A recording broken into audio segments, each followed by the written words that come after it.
It's almost 7 in the morning in Ukraine. The TSN team is on air. We're tracking the most important updates, and the channel 1+1 is broadcasting as part of the national marathon. The Russians continue to destroy Ukrainian railways. Already today, due to Russian shelling, trains are being delayed on the Dnipropetrovsk route, including Lviv, Zaporizhia, Pavlohrad, Kryvyi Rih, and Dnipro. It's all because of power outages, wrote the head of Ukrzaliznitsia's management, Oleksandr Peretsovsky, on his Facebook page. These are not the first attacks on railway connections and key hub stations of Ukrzaliznytsia. Previously, Russian Shaheds caused significant destruction to the stations of Lozova, Sinelnikove, and Kozyatin. The occupiers are deliberately resorting to complex attacks. Power substations, locomotive depots, and passenger stations are coming under fire. The occupiers are attacking both stations and railway tracks in order to disrupt the logistics of supplying weapons to the Ukrainian army. At night, the Russians once again launched attack drones toward Ukraine.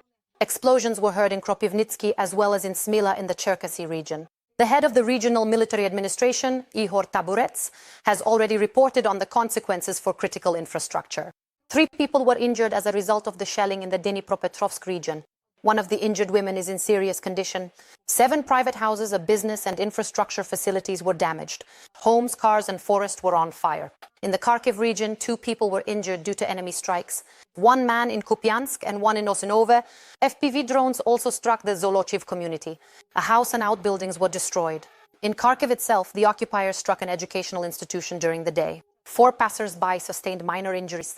A woman was injured by an enemy drone attack in Oleksandrivka, Kherson region. 3 more people were wounded as a result of artillery shelling in Komishani and Bilozerka. In Kherson, a man was killed because of the occupiers. 2 city council employees who were driving in a car also came under Russian fire. They were hospitalized. An apartment building was also hit. A local resident who was outside at the time of the attack was injured. Certainly, there would have been significantly more injuries and widespread destruction if the shell had unfortunately hit a tree. We were standing near my house, just talking by the gate on the street, and then just like that, it happened. It hit. I got a bump on my head, just a little scratch on the bump. It hit the tree right at the level of the tree, and there was a flash when it exploded. There was no sound, no whistling, no outgoing noise, no buzzing, nothing at all. An explosion, smoke, dust. I heard 2 explosions, but I didn't think it was a strike. What's the damage in the apartment? The windows? The balconies and the window to the room, both windows to the room, and the entire balcony are completely wrecked. They are just a few hundred meters away from the occupiers. The infantry of the 65th Mechanized Brigade is holding back the invaders in Zaporizhia without sleep, constantly under enemy fire. The fighters spend at least 10 days there. They say that getting out from zero is a whole operation. TSN correspondents met the infantrymen during their latest rotation. In complete darkness, the long-awaited headlights appear. The infantry of the 65th is returning from their positions. Hey, hello. God grant you health, Chaplain Commander. God bless the best people of the battalion. A band of brave eagles. The guys spent more than 10 days at zero. They admit their only desires are a shower and rest. But first, the call home. Greetings. Look how... It's okay, I'm already there. Everything's fine. Getting out of position and reaching the point where the driver will meet is an extremely difficult task due to the enemy constantly lurking. FPV drones. So you start jamming them with electronic warfare, and the FPV drones on fiber optics immediately start flying. It is not easier in positions where the Russians do not give up trying to break through the defense line. The Russian forces are relentlessly hitting our infantry positions with heavy mortars, powerful artillery, and also the internationally banned phosphorus munitions. Without sleep, the infantrymen have to be on combat alert practically 24/7. The guys cope however they can. Some with cigarettes, some with coffee, others with energy drinks. After the commander's report, the infantrymen head home, which now looks like this. The first few times we came here, no one had any idea what it would be like to sleep in a sleeping bag like this and on a bed like this. But now, everyone has somehow gotten used to it. The position's senior dragon is only 23. 5 of those years have been at war. He served in air defense, and now he's been in the infantry for almost a year. He recalls how, in his first battle, he captured a Russian AK-12 as a trophy. Artie, silence awaits us. Somewhere around 89, something like that. Did you get to use it? Well, did you at least fire it at yourself? Yes, I even fired it at the training ground. We were zeroing it in. It shoots well. He also has a captured Mavic drone, which he shot down when it was approaching our positions. My combat pants bring me luck. They've been with me since I started serving in the infantry. Even though he'd like to rest now, he says he lives by the war. After 5 years in the army, I no longer see myself in civilian life. I'd like to go on vacation to the mountains, to the Carpathians, but there aren't enough people to replace me. The infantry positions are constantly attacked by Russian FPV drones. Just recently, 15 strike drones flew in at the soldiers in a single day, one of which they managed to capture as a trophy. As you can see, it's essentially intact, and you could say it's very much like a standard, mass-produced and typical Russian drone. And by the way, it's completely ready for use. However, the enemy hardware damaged their equipment. Our electronics burned out, so now we need to find something. Replace it. The war goes on after all. To restore what was lost, the soldiers have started a fundraiser because without radios and generators, it's simply impossible for them to work. Daria Nazarova, Zaporizhia, TSN, 1+1, Marathon United News.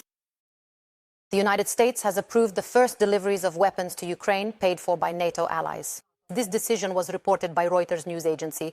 This concerns 2 arms deliveries worth $500 million each under a new mechanism, according to which the weapons are financed by European NATO countries. The weapons are provided from American stockpiles, which allows for faster deliveries. The mechanism was launched last month, and this is its first use. European countries have already pledged to allocate about $2 billion to it. Overall, NATO hopes to raise up to $10 billion. The mechanism for purchasing American weapons for Ukrainians had to be developed after Donald Trump came to power, as he insisted on shifting the financial burden of support onto European allies. President of the United States Donald Trump did not answer the question of whether he plans to meet with Ukrainian President Volodymyr Zelensky in New York next week, during the high-level week of the UN General Assembly, which both leaders will attend. When asked about this, Trump said that Zelensky would have to make a deal and that Europe should stop buying Russian oil. The US president published a corresponding letter appeal to NATO members last week. Since then, this has become a key position in all his public statements regarding the Russian-Ukrainian war. Bloomberg writes that the US is pressuring its partners, demanding the introduction of 100% tariffs for China and India on the purchase of Russian oil, as well as other measures to force Putin to sit down at the negotiating table with Ukraine. Well, he will have to get down to business and make a deal. He will have to make a deal. Zelensky will have to make a deal. And Europe must stop buying oil from Russia. All right, they say they should stop buying oil from Russia. Months of preparation and heightened security measures. Donald Trump arrived in the United Kingdom on a major state visit at the invitation of King Charles III.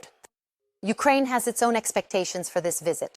President Zelensky hopes that the British Prime Minister will raise the issue of security guarantees for Ukraine. All the details about the visit were gathered by TSN correspondent Oksana Tkachenko. We can confirm that police units have now been reinforced. Patrols on boats are monitoring the waterways and helicopters are preparing to control the airspace.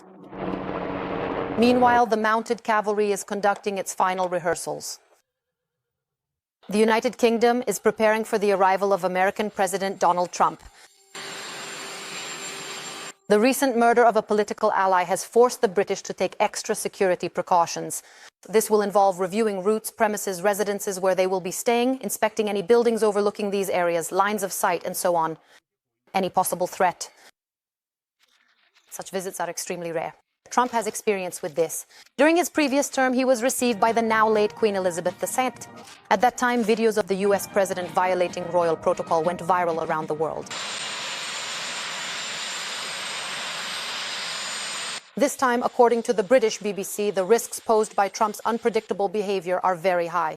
But in the United Kingdom, everything is refined down to the smallest detail. First, the Trumps will visit the royal family in Windsor. Together, they will visit the grave of Queen Elizabeth II and take part in a banquet. Everything matters here: the seating arrangement, the menu. But the most meticulous preparation went into King Charles III's 7-minute speech. The BBC reports that the text went through several revisions because the monarch, as His Majesty's government hopes, should thoroughly charm the White House host ahead of the important negotiations scheduled for Thursday. The United Kingdom is aiming to gain something strategic and meaningful from this visit. Obviously, there will be many carefully choreographed moments. Britain will focus on things that are known to appeal to Trump: the personal presence of the royal family, and an emphasis on the historical ties between the two countries. Talks with Starmer will concern a new nuclear deal and technological partnership. Additionally, the Prime Minister will try to persuade Trump not to impose tariffs on British steel and aluminum. Another important point is to align their positions on Ukraine. As early as next week during the UN General Assembly, a meeting with Zelensky is possible. This was stated by Secretary of State Rubio. I hope that Prime Minister Starmer will be able to have a separate conversation about security guarantees from the United States for Ukraine. Before we end the war, I would very much like us to finalize all the agreements. I would like to have a document supported by the United States and all our European partners. This is very important. This will really motivate our military. That is, if we end the war, we want to be protected. For this to happen, we need a clear position from President Trump. Next, we need the ability to purchase any weapons except nuclear ones from the United States. Analysts write that London will be forced to balance between trying to impress the American president and explaining to its citizens why so much state resources are being spent on this. According to the latest polls, he is an extremely unpopular politician in the United Kingdom. Only 16% have a positive opinion of Trump. Oksana Tkachenko, TSN 1+1 Marathon United News. They are preparing for the day when Ukrainians will be able to return home. The European Union has agreed on a framework for the gradual termination of temporary protection for Ukrainian refugees. The temporary protection regime for our citizens is in effect until March 4th, 2027. Accordingly, the Council of the European Union has approved recommendations for member states regarding the return, reintegration and change of official status for Ukrainians. In particular, Ukrainians will be offered residence permits based on employment, studies, education or family circumstances. Applications for protection will be available to highly qualified workers. EU countries are recommended to develop programs for the return of Ukrainians to their homeland, including allowing so-called familiarization visits to Ukraine. And the rights of temporary protection, for example, regarding housing, medical care and education, should also extend to those Ukrainians who participate in voluntary return programs.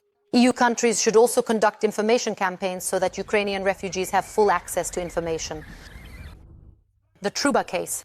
Italy is deporting a Ukrainian man suspected of organizing the explosions on the Nord Stream gas pipelines. He is 49-year-old Serhiy Kuznetsov, who was detained in August in the province of Rimini. He was vacationing there with his family for several days, even though Germany had issued an international warrant for his arrest. The German prosecutor's office believes that he was the one who coordinated the sabotage of the pipelines in the Baltic Sea in September 2022. At that time, the pipelines were damaged by explosives. Gas was no longer being supplied through them. Russia had shut down Nord Stream 1 the day before, and Nord Stream 2 was never launched. According to Italian investigators, the suspect may have been involved in attacks on vessels belonging to the so-called Russian Shadow Fleet in the Mediterranean Sea. After his extradition from Italy, his case will be investigated by a German federal judge. It is preliminarily expected that the charges will be brought in Hamburg. That is also the likely location where the suspect will be held during the investigative detention. Serhiy himself denies the accusations and emphasizes that he was in Ukraine at the time of the sabotage. His Italian lawyer stated that he has filed a complaint with the Court of Cassation due to violations of his client's basic rights. However, the chances of success are considered minimal. There is a serious risk of violation of fundamental rights in the event of extradition to Germany. We received additional information from Germany, but as is often the case in matters of international cooperation, it contains false information. We have official reports that refute their claims.